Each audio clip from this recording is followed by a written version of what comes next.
Radani dari Pramuka yang menjadi pemimpin di Pramuka di SMA Negeri 3 Tebong. Nah, Nabila, gimana sih menurut kamu perjalanan dari organisasi ini selama kamu bergabung? Apakah banyak permasalahannya dan bagaimana cara Nabila mengatasinya? Untuk organisasi sendiri sebenarnya pasti setiap organisasi itu memiliki banyak tingkatan yang harus dihadapi.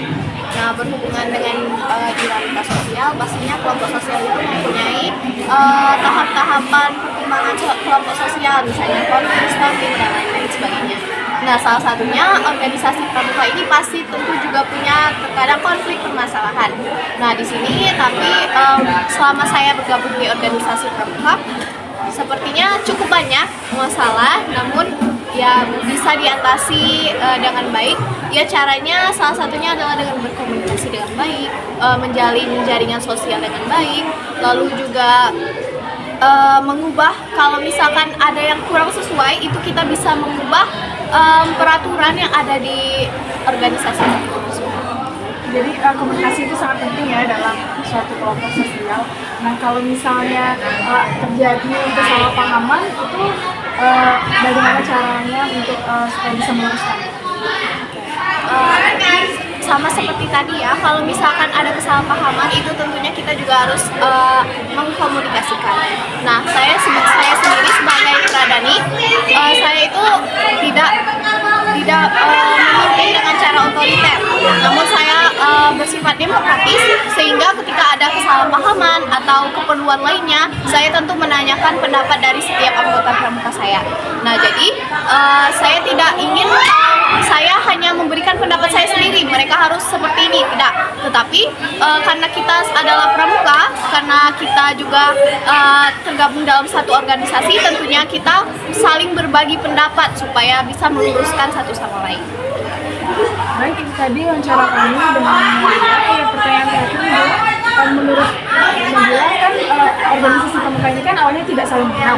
Nah, bagaimana cara kalian semua agar bisa dekat, agar bisa chemistry-nya dapat, itu bagaimana? Di sini tentunya ada jaringan ya, jaringan. Yang pertama, pramuka itu sifatnya umum. Nah, jadi di sini semua orang bisa masuk ke pramuka. Salah satunya seperti saya sendiri. Nah, di sini saya belajar bagaimana cara membuat jaringan sosial tersebut menjadi erat. Saya belajar bagaimana supaya satu sama lain, individu satu sama lain bisa tergabung dalam satu organisasi. Nah, di sini pertanyaan terakhir. Menurut Nabila kan organisasi pramuka ini kan awalnya tidak saling kenal.